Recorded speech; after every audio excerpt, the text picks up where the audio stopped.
Vozes do Planeta, com Paulina Chamorro.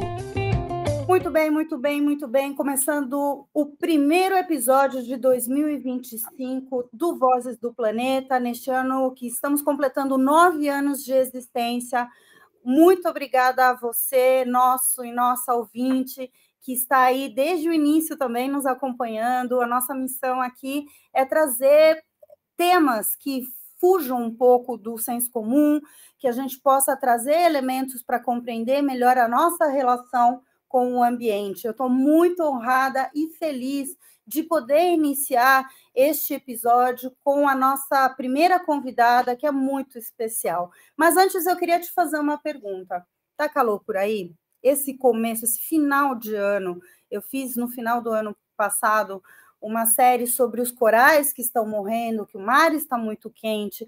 A gente vem enfrentando quase 5, 6 ondas de calor no Brasil neste começo do ano de 2025, e isso vai ser uma rotina, isso vai ser uma realidade. Mas essa não é a mesma realidade para todas as pessoas.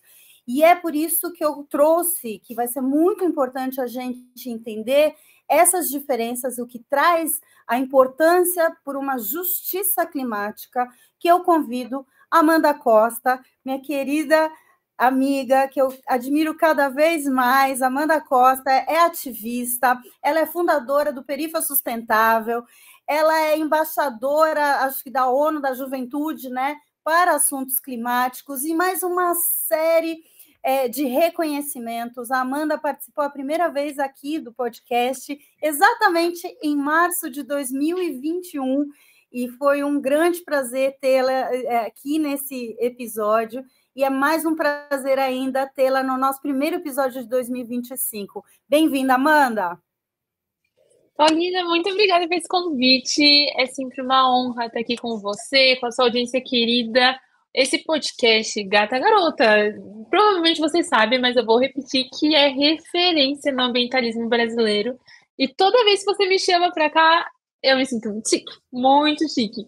E como a gente estava conversando, acredito que não existem coincidências, então o fato de eu voltar aqui para dar início a essa nova temporada me deixa muito contente, muito feliz. Eu tenho certeza que o papo de hoje vai ser bem especial. Exato, eu queria começar pela história, porque acho que talvez todos esses extremos, né, tanto de enchentes, né, com chuvas, porque em breve a gente vai ter novas temporadas de chuva, e esse calor extremo, né, como eu falei, está todo mundo passando calor, mas não está todo mundo passando calor da mesma forma, né? E quando você criou, fundou o Perifa Sustentável, era justamente para trazer e mostrar e evidenciar. Hoje a gente está vivendo isso, né? Hoje a gente está...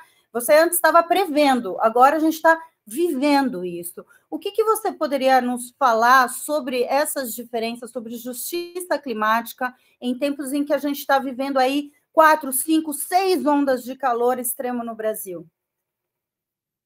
Tem uma frase muito interessante da Sônia Guajajara, onde ela traz que esse não é o ano mais quente da história, esse será o ano mais fresco das próximas décadas.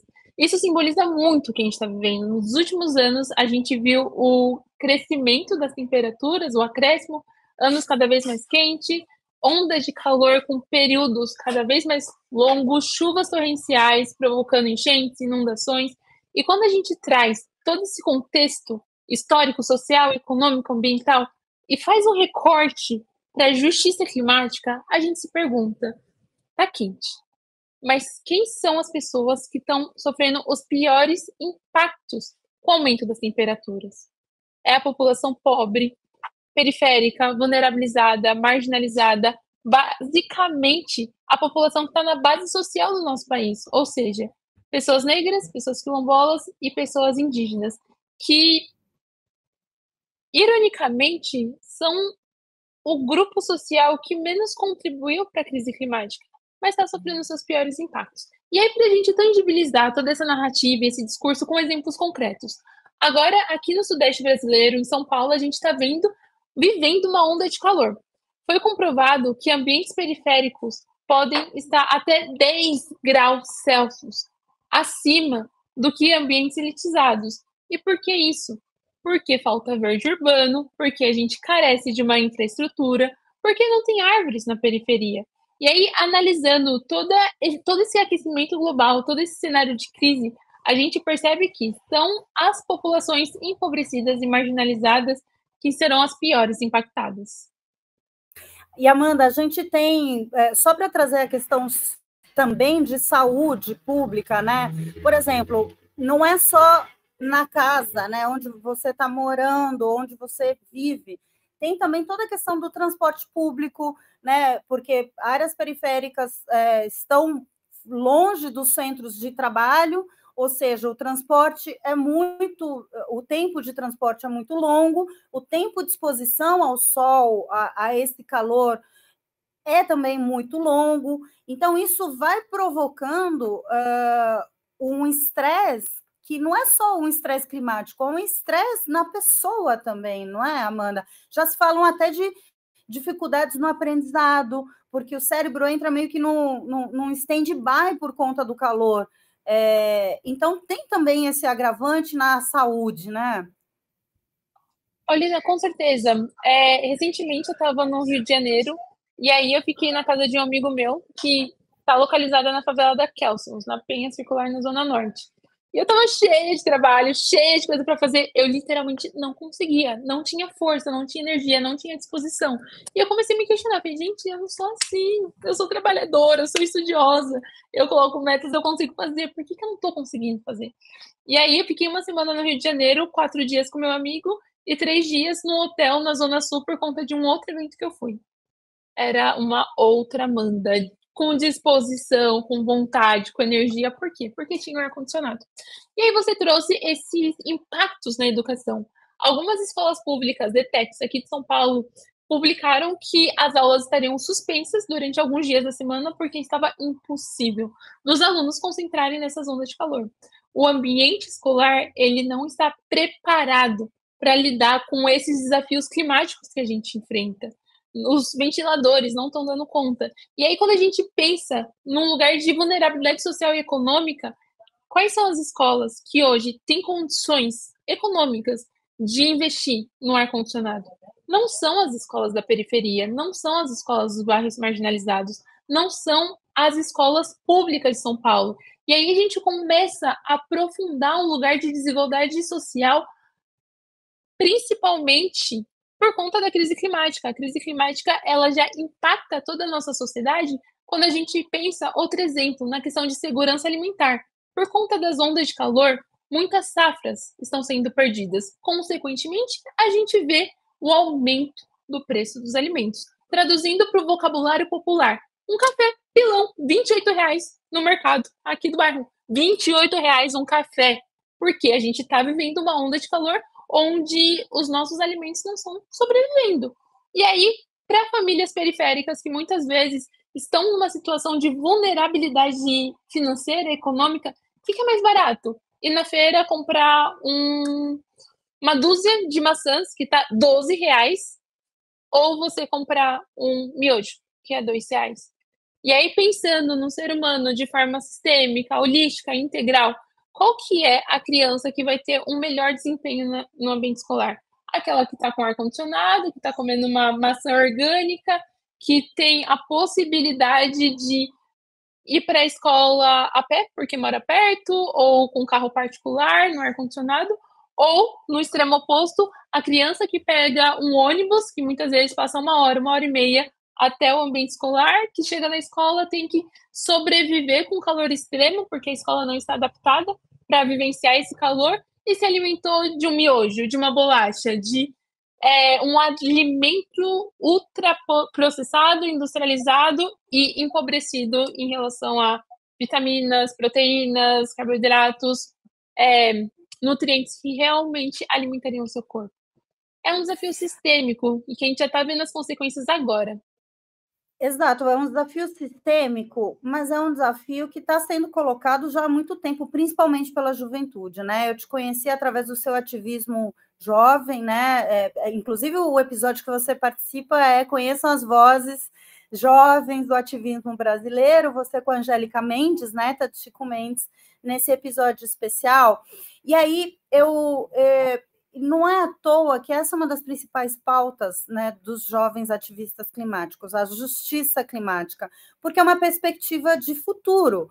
Qual que é o futuro, o presente que vai construir o futuro se a gente quiser ter um futuro? Não é isso, Amanda? Como é que o ativismo jovem, e principalmente climático, está encarando essa realidade, sabendo que a gente sabe, né? Novos governos negacionistas nos Estados Unidos, a gente tem uma perspectiva, aí também saiu uma pesquisa que eu estava vendo agora, que o Paulo Artacho divulgou, que 36% é uma concentração de que acho que 10 empresas emitem 36% do que é colocado. A gente tem a questão do capital muito forte nessa negociação, nessa discussão e nesse desafio. Então, como é que a juventude climática, que faz essa série de reivindicações de um presente mais sustentável, está encarando essa realidade?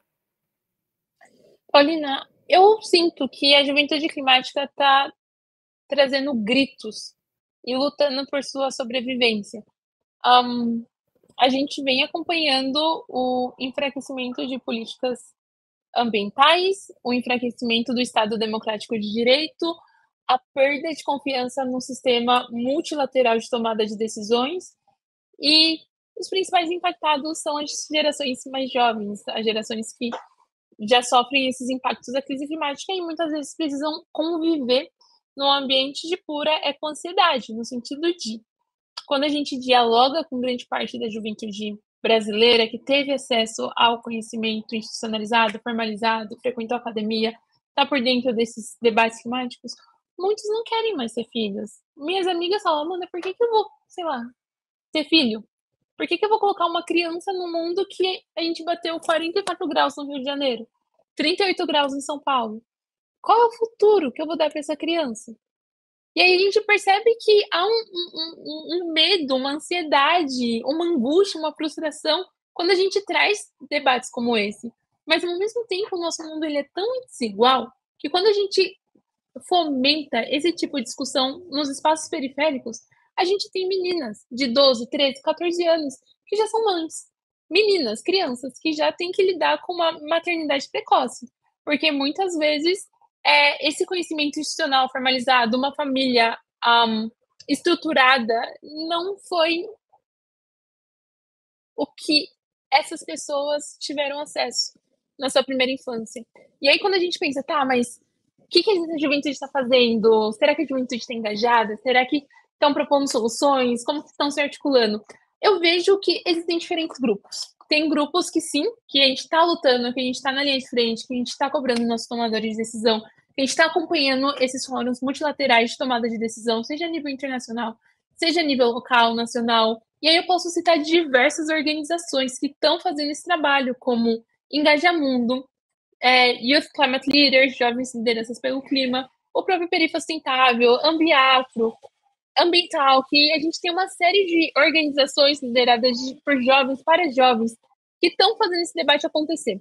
Mas também, quando a gente pensa de um campo maior, a gente percebe que grupos de juventudes estão desestimulados, estão desacreditados, não querem se envolver dentro do espaço político, porque não percebem que a política institucional, na forma como ela está constituída, ela vai resolver nosso problema.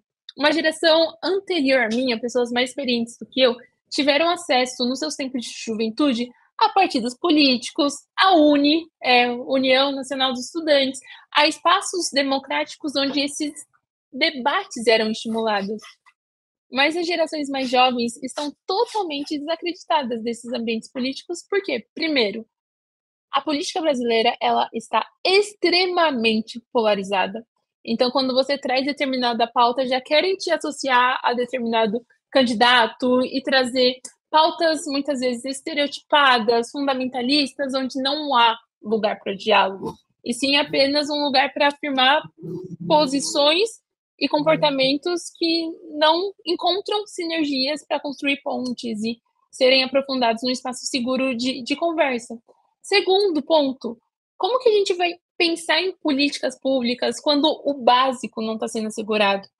A Constituição brasileira de 88, ela garante por lei que todo brasileiro tem direito à saúde, educação, transporte, moradia, a uma vida de qualidade. Mas hoje, atualmente, quem são as pessoas que têm acesso a essa vida de qualidade? 50% da sociedade brasileira não tem acesso a saneamento básico. Então, para essa juventude também fica muito desafiador a gente lutar por um futuro próspero, justo, equitativo, sustentável, democrático, quando a gente não tem o básico assegurado. Mas, ao mesmo tempo, como uma jovem otimista que sou, eu costumo falar, Paulina, que eu sou uma otimista realista. O que é isso? Otimista Perfeito. que pensa no futuro, que pensa nas coisas boas, que sabe que tá desafiador, mas a gente tem que lutar. E realista porque eu vejo o mundo como ele realmente é. Não estou num lugar de ingenuidade. Mas acho importante a gente carregar essa alegria política. Porque a alegria política, ela também é uma forma de resistência, ela também é uma forma de enfrentamento. A cultura popular brasileira é uma forma da gente conseguir resistir, conseguir sobreviver, conseguir enfrentar, e ainda mais com um sorriso no rosto. Acho que quando a gente enfrenta todo esse sistema que continua buscando formas e estratégias de ceifar a nossa vida, mas a gente vai para o nosso samba, a gente vai para o nosso carnaval, a gente dá risada, a gente se diverte. Isso também é uma forma de resistência que precisa ser considerada. Eu chamo de alegria na luta. Até tatuei aqui no meu braço. Alegria na luta, porque é também muito falado, né, pela juventude indígena, essa noção de, né, de a gente tem que continuar acreditando que tem esse amanhã, porque senão a gente nem levanta da cama, certo? E para a gente... Tem uma frase que eu gosto muito de um livro que fala assim, para a gente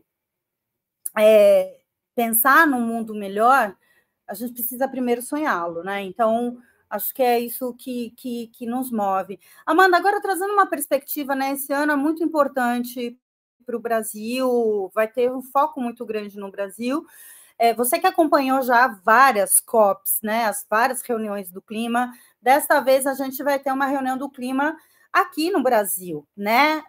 Com todas essas dificuldades, não só de logística, mas de participação de comunidades tradicionais, algo que é muito levado, mas é a primeira vez que a gente tem aqui na América do Sul essa realidade, com todas as vulnerabilidades que a gente passa. Então, quais são as suas expectativas?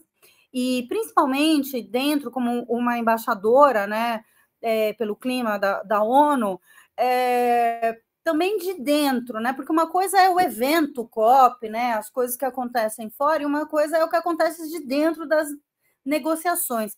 Queria que você trouxesse para a gente essas suas expectativas, tanto dos dois ambientes, né? Tanto do que pode acontecer em termos de movimentos sociais, movimentos ambientais que estão reivindicando, e de dentro mesmo das negociações, a partir do Acordo de Paris, já que a gente está vendo um mundo que já está 1,5 grau mais quente, já está, e em alguns lugares, mais quente do que isso. Então, novas metas estão acontecendo na nossa frente, né?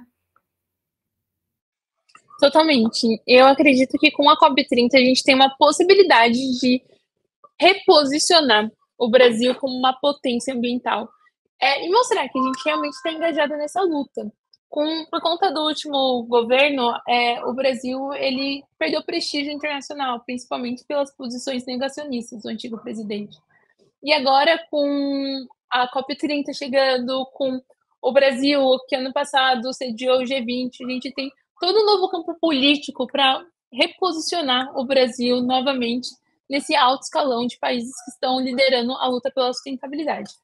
Mas isso é uma visão otimista de uma pessoa que realmente acredita nessas pautas progressistas e quer ver o meu país avançar, principalmente em relação à pauta que eu trabalho. Porque no campo real a gente vê uma grande incoerência e uma grande hipocrisia, porque é o mesmo país que fala que defende a energia limpa e sustentável é o país que entrou na OPEP+, OPEP, Organização dos Países Exploradores de Petróleo, e entrou nesse sentido de a gente quer atrair recursos, investimentos estrangeiros para desenvolver energia limpa no Brasil e tudo mais. E, recentemente, as últimas polêmicas relacionadas a essa pauta é a vontade do governo de explorar petróleo na foz do Amazonas. Então, a gente vê que esse discurso ele não está conectando com a prática. Parece que os tomadores de decisão, os governantes políticos querem extrair a última gota de petróleo para, a partir de então, começar a realmente investir 100% em energia limpa e sustentável, renovável. Só que a gente não tem mais esse tempo. O petróleo ele já se mostrou completamente coesivo, destrutivo para a nossa sociedade. Só que hoje ele é uma grande fonte de renda, uma fonte lucrativa, ele representa retornos rápidos. E aí a gente lida com essa incoerência. Já em relação às negociações climáticas, a gente tem algumas pautas que não foram decididas em Azerbaijão, na última COP, e vão ser colocadas na mesa de debate agora na COP 30, como as pautas de adaptação climática, como as pautas de transição justa. A gente tem toda uma série de decisões que precisam ser estimuladas e que os países precisam entrar em acordo político para que a gente consiga avançar nesse processo. Só que aí a gente tem outros desafios que comprometem o avanço dessas pautas. Quais desafios são esses? Muitos países estão desacreditados em relação ao multilateralismo na agenda climática. Ano passado, o presidente da Argentina decretou que os seus diplomatas voltassem para seu país. Então, ele não deixou que a Argentina negociasse nas mesas oficiais da UNFCCC. A gente tem a ascensão do presidente Trump nos Estados Unidos, que já se posicionou e disse que retirará os Estados Unidos do Acordo de Paris. Hoje em dia, a gente não tem nenhuma meta punitiva aos países que não cumprem as suas NDCs, as metas nacionalmente determinadas. Ou seja, o que isso significa na prática? Se o país ele não cumpre o que ele acordou, nada acontece. Então, muitos países olham esses acordos apenas como pautas figurativas de posicionamento internacional e não estão realmente engajados na sua implementação, no seu monitoramento e na sua avaliação. Tudo isso para dizer que COP30 promete, acho que vai ser o babado do ano, muita coisa vai acontecer e eu tô curiosa para saber o que vai rolar. Já tô com a roupa de ir, apesar de não ter lugar para ficar. Já tô com a roupa de ir. Outro ponto, hospedagens extremamente caras, R$1 milhão para hotéis de 2 semanas, algo tá feio, tá feio. Tá feio, e isso pode também atrapalhar justamente a mobilização da sociedade para pressionar, né? Porque quem vai ter dinheiro para se organizar para ficar um tempo lá? Então, por exemplo, como vocês ouvintes, já contei algumas vezes, o Cláudio Ângelo já contou também inúmeras vezes, essas COPs sempre são antecedidas por uma semana, que é a Cúpula dos Povos, onde existe, né, toda uma participação social grande de reivindicação e tudo mais. Então, preocupa mesmo essa questão financeira, né, para essa participação mesmo popular, porque é onde define realmente o que a sociedade está querendo, o que está pressionando e tudo mais. Enfim, vamos nos preparar para isso, né, Amandinha? Vamos estar lá acompanhando de algum jeito, vamos estar lá. Vamos aguardar as cenas dos próximos capítulos. A novela promete. Bom, para a gente finalizar, eu queria que você deixasse um recado, né? A gente está trazendo uma realidade que é isso, né? Você é uma otimista responsável, uma otimista, como é que é? Otimista realista. Uma otimista realista. Eu gosto de falar uma otimista responsável também, né? Porque, né, sendo realista é ser responsável, ser comprometida, para não esquecer que existem uma série de lutas. Então, eu queria que você deixasse um caminho, já que a gente está no nosso primeiro episódio do ano, a gente vai ter um longo caminho em 2025 de discussões e novos desafios e percepções. A gente vai trazer o Siddhartha Ribeiro para a gente falar sobre a importância de sonhar ainda. Sonhar literalmente de dormir e sonhar, né, utopias. Então, eu queria que você deixasse um caminho, um papel, o papel de cada um de nós, de cada pessoa que está nos ouvindo, que talvez esteja pensando, poxa, mas já está tudo lascado, que diferença vai fazer eu me envolver? Você já falou um caminho que é um envolvimento político, não estou falando de partidário, mas na política, né? Que é a questão de poder público, que é dinheiro público, que é resiliência nas cidades, que é melhor distribuição de renda, uma série de outras coisas. Mas como é que você enxerga o papel de cidadão, de cidadã hoje nesse desafio de extremos climáticos, Amandinha? Um recado que eu gostaria de deixar para os nossos ouvintes é, galera, tá complicado, mas vamos acreditar. Porque é o nosso mundo, é o nosso planeta. Se a gente não fizer algo, não dá para acreditar que representantes políticos que não nos representam vai fazer. Eu sou uma grande defensora do trabalho comunitário, do engajamento local, do fortalecimento de organizações de base, para que a gente possa fomentar essa transformação de baixo para cima. Então, se eu pudesse deixar uma mensagem final, vamos apoiar organizações do território, organizações periféricas, organizações quilombolas, organizações indígenas, pessoas que estão na linha de frente da luta ambiental, porque assim a gente vai conseguir mudar o status quo, chacoalhar as estruturas e realmente implementar a transformação sustentável que a gente almeja ver no mundo. Quero também fazer um convite para todas as pessoas que estão nos escutando nesse momento para me acompanhar nas redes sociais. Meu Instagram é @souamandacosta e meu LinkedIn é Amanda da Cruz Costa. Também acompanhar o Instituto Perifa Sustentável, @Perifa Sustentável no Instagram e Instituto Perifa Sustentável no LinkedIn. A gente está atuando nas periferias, nas comunidades empobrecidas, marginalizadas, vulnerabilizadas, principalmente com esse objetivo de popularizar e democratizar a pauta climática para as periferias, comunidades, favelas, porque eu acredito que a transformação vai acontecer a partir dos territórios.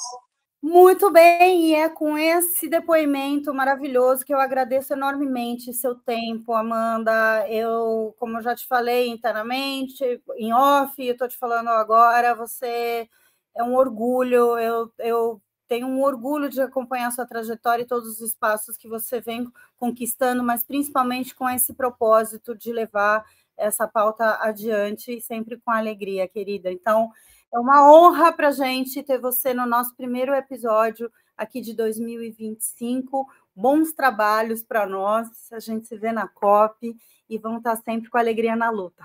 Valeu. Foi tudo. Muito obrigada, Paulina. Beijo, gente. Até mais.